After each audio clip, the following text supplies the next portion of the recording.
Obvious na biro naman pero matindi ang kilig na hatid ng mga chika ni na Paolo Abilino at Kim Chiu sa ginaganap na fanmate nila sa Amerika. Malalakas na hiyawan nga ang maririnig mo sa mga fan nila dahil sa mga paandar ng dalawa. Imagine, inusisa lang sila tungkol sa pagja-jogging nila na kahit nasa US na sila ay ginagawa pa rin nila yon na magkasabay. Naloka na agad ang mga fans sa US sa mga sagot nila.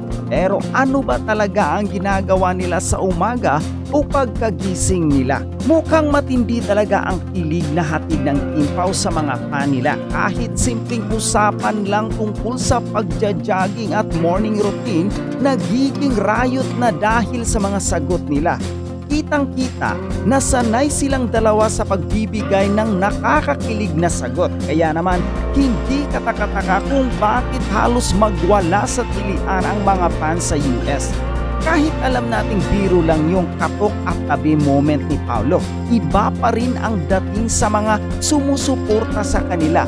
Natural kasi yung chemistry nila, kaya kahit anong sabihin nila, parang may double meaning agad para sa mga kinilig na fans. Mukhang all out na rin talaga ang promo ng My Love Will Make You Disappear. At kung ganito kainit ang reception sa kanila sa abroad, siguradong marami ang aabang sa serye nila. Mukhang hindi lang kilig kundi riot na tawanan din ang hatid ng Kim Pao sa kanilang fanmate. Kung idadagdag pa natin ang ilang insider chika, mukhang lalong matutuwa ang fans. Sa social media, marami na rin fan ang nagpahayag ng suporta sa tambalang Kim Pao. Lalo na ramdam nila ang natural na chemistry ng dalawa. Marami ang kinilig sa kulitan nila, lalo na sa mga biglaang sagot ni Paolo na may halong double meaning na siyang nagpapasigaw sa audience.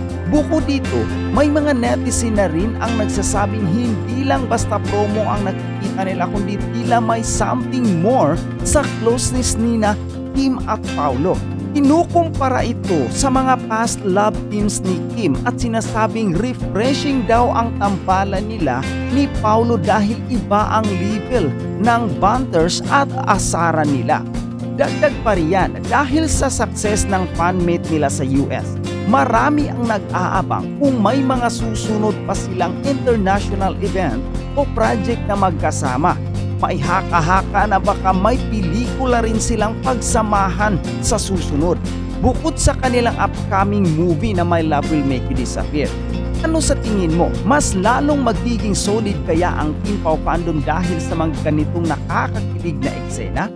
Ang balitang ito ay patunay kung gaano kalakas ang tambalang Kim Chiu at Paolo Abilino o tinawag nilang Kim Pao sa puso ng kanilang mga tagahanga. Kahit simpleng usapan lang tungkol sa jogging at ang morning routine, naging isang nakakakilig na eksena dahil sa natural nilang chemistry at kwela nilang sagot. Mukhang sanay na sila sa pagpapakilig at pagpapatawa, kaya hindi na katakataka kung bakit halos magwala sa hiyawan ang mga fans sa US. Ang katok at tabi moment ni Paolo ay tiyak na nagpasabog ng kilig sa kanilang supporters. At kahit biro lang, hindi mo maiwasang mag-isip ng what if. Bukod sa kasiyahan ng fanmate, makikita rin dito kung gaano ka-effective ang promo nila para sa upcoming series na My Love Will Make You Disappear. Sa ganitong klaseng organic na interaction, siguradong maraming manunood ang excited sa kanilang proyekto. Sa tingin ko, ang ganitong klaseng natural na chemistry ay bihira sa isang love team. Hindi pilit, hindi scripted, kaya mas ramdam ng audience. Hindi malayong mas lumakas pa ang fandom ng Kim Pao at baka sa mga susunod na taon, mas marami pang proyekto ang ipagkatiwala sa kanila. Ikaw, nakaramdam ka rin ba ng kilig sa kanila o tingin mo ay promo lang talaga ito? Naman yung video, pa-forward na kaya yung sa band, yung Kim Chiu. Pa-forward na yung bandang katok. Nakakaloka, ang daming nangyari, ang daming pinag-usapan na nag-trending talaga sa X, no, sa lahat ng social media kasi naman pages parang nung LA ganap ng Kim Pao. Sige, habang hinahanap, inaano yung Kim Chu, kwento mo muna yung sinasabi mo kanina tungkol sa journalist and... Hindi kasi, meron kasi nagtanong si Tita Lydia, nasabi niya gano'n, as a journalist daw, parang dapat hindi siya maging bias. Pero naging bias siya sa Kim Pao. At sinabi niya, namatay ang kanyang asawa, 10 years ago. Ngayon, nagkaroon ng parang buhay, hindi naman buhay, nag-glow up ulit ang kanyang buhay dahil sa Kim Pao, na-inspire siya ng bonggang-bongga. Kaya naman, pasalamat itong si Kim Chu at saka si Paolo. At alam mo, ewan ko, ang bait talaga nitong si Kim Chu, I mean, talagang ina-acknowledge na lahat ng mga fans, hindi lang dun sa LA, kundi sa lahat ng mga fans all over the world, na binanggit niya isa-isa yung mga pangalan. Kulang pa nga yun, dahil hindi niya pa maalala yung iba. And at the same time, napapasin ko, nagre-react siya, nagko-comment siya dun sa mga post ng mga fans. Kahit sa X, di ba? Parang iniisip ko, habang natutulog kaya si Kim Chu, nagte-text siya ganun para lang masagot. Hindi, nakikita kasi nag-enjoy si Kim sa ginagawa niya. Sa career niya, meron kasi iba, di ba, out of parang nabe-burnout na. So lahat ng nafe-feel na parang hindi na maganda. With Kim Chu talagang enjoy niya lahat. Kaya ganun na lang nagta-translate sa fans. At saka alam niya mga ganap yung mga patarpulin sa kung ano-anong mga lugar. And then pati itong si Paolo, alam niya rin nakatutok. Alam niya si Paolo kahit hindi siya visible ngayon sa social media, sa X, no? Di katulad ni Kim, kasi hindi naman talaga ma-post yan si Paolo. Parang lang yan parang bigla na lang yan nagtitrip na sagutin ng mga fans, di ba? Siguro pag di siya nag-M, wala siyang alam mo na, natututukan niya pala, alam niya yung mga tarpaulin sa bus, mga tarpaulin sa tindahan. Of course naman. Tarpaulin sa mga, ngayon nga, meron nga nagpalagay ng, anong tawag dito, ng plastic screen. Sa car. Sa car na sabi ko, parang ko tumatakbo. Bongga yun. Alam mo, hindi ito nangyari, ha? Hindi ito nangyari sa Capden, ever. Hindi ito nangyari, pero sa Kim Pao, nangyari ito. Ayun. Ha? Yung last ko yata pinadala, yung huli. At saka nakakaloka talaga. Napaka-energetic talaga ni Kim, As in kahit medyo alam mong nagje-jetlag at medyo puyat pa, no? Iba talaga yung nagagawa ng humor at saka yung pagiging komedyante ni Kim na kapag may sinasabi, eto pag-usapan na natin pero hindi pa, wag pa muna. Magbibigay na kapag kami sinasabi si Paolo, na nagjo-joke na rin si Paolo, di ba sasakyan naman ni Kim na hindi siya mo-offend. Siguro kung iba yun, ganyan-ganyan, parang correct, kung ibang girl yun, ibang artista magre-react yun, na siya. Mas magtatantrums. Uy, teka muna. Asa na ba? Yung isa lang ang Kim Chu na pinadala ko sa nagbibigay ng Survivor. Eto sa totoo lang, nagulat ako. Eto pinadala lang ng ating isa sa mga silent Kim Pao sa US. At ayan, sige. Narinig ba namin? The number one thing that they love about you is narinig mo ba yan? Beautiful duo. I mean, I'm looking kailangan natin maglagay. Pero sige. Your hearts are just kasi mas maganda marinig para makita yung reaction. Not only for each other, good hearts. And that's the number one thing that they love about you is you're not only a beautiful duo. I mean, I'm looking at you like, wow, starstruck, right? Pero your hearts are just so full of kindness and full of love, not only for each other. Totoo naman.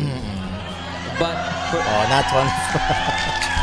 But for every single person here who's love and support you. Funny, no? All right, so I heard a rumor, Kim and Paolo, with from my friends here in Los Angeles, now they see you guys working out together in the mornings. So, what do you guys do in the mornings? Stop mo muna yan. Stop mo muna. Pero wag, stop mo tutuloy yan na. Ganyan.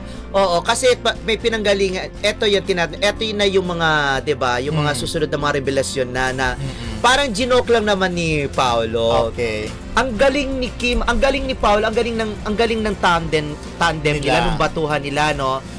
Hindi bibitawan yun ni Paolo kung hindi niya alam, hindi niya alam yung kapasidad ni Kim na. Okay, oo naman. Yung kapasidad ni Kim kung paano niya i-handle to ng light and happy or nakakatawa. Ayan, pero sige tuloy na natin para yun nandun yung pinaka game. Hindi, joke lang.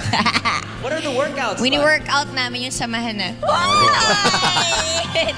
Are you guys jog together too? Jogging?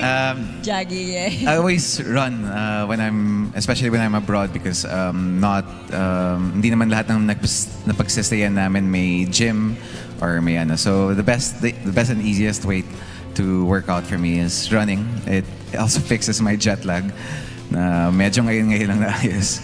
So yun talaga yung ginagawa ko. And of course, Kim runs as well. So every morning niyayaya ko siya.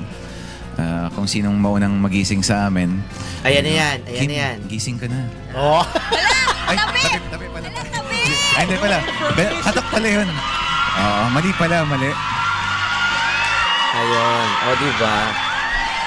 Mali pala, katok pala. Kim, gising ka na. Tignan mo kung paano i-handle ni Kim, I think they just caught you. Kim, gising ka na. Tatalikod. May bagong headlines bukas.